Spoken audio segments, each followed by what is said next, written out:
يحكي وياها على الفيس وعلى الفايبر وما ترد. شنو بعد زعلانة؟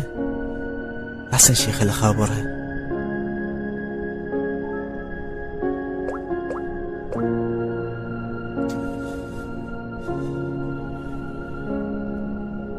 عذرا، رقم الهاتف المطلوب مغلق حاليا، يرجى إعادة المحاولة فيما بعد. كان قافلته، شكلها ما تريد تحكي وياي.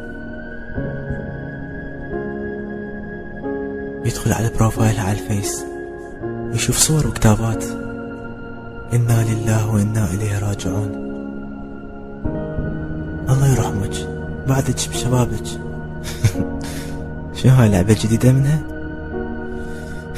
الله يصبرنا على اخبارها. احسن شي خابر اخوتها.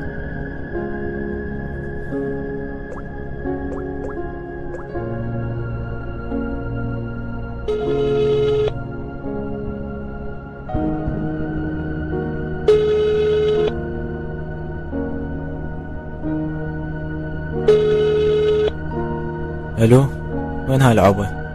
شو تتفاعل على روحتين صالح؟ قول يا اخي تفتح تليفون حتى لو زعلان مني.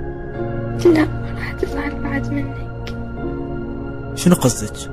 بربك موك الشقة وين صحيح؟ محمد اختي راح وما ترجع بعد. الموسخة. شنو الشقة؟ اكيد الشاقون. هاي اللعبة حتى صالحها مو؟ يلا روح صحيح مشتاق لها. ترى راح تبدون شقة كنا عشان الناس تصدمون عرفنا. خلص كافي الشقة. قولي أنا آسف. قولي أنا آسف لها زعلتها. قولي ما راح أزعلها مرة ثانية. قولي لها ما أقدر على زعلها. صراحة قبل لا تروح هسه بعد ما يفيد الحكي. راح مر شريط ذكرياتهم قبالك ثواني. يتذكر كل لحظة إخبار منها. يتذكر شقاهم وضحكهم. يتذكر الأيام الحلوة والمرة اللي عاشوها سوية، واللي زاد الصدمة أكثر من حكت وياه آخر مرة قالت له لا تزعلني، أخاف أموت وأنا زعلانة منك. نصيحة مني، لا تزعل إنسان تحبه. هو اليوم يمك بس يجوز الباكر مو يمك.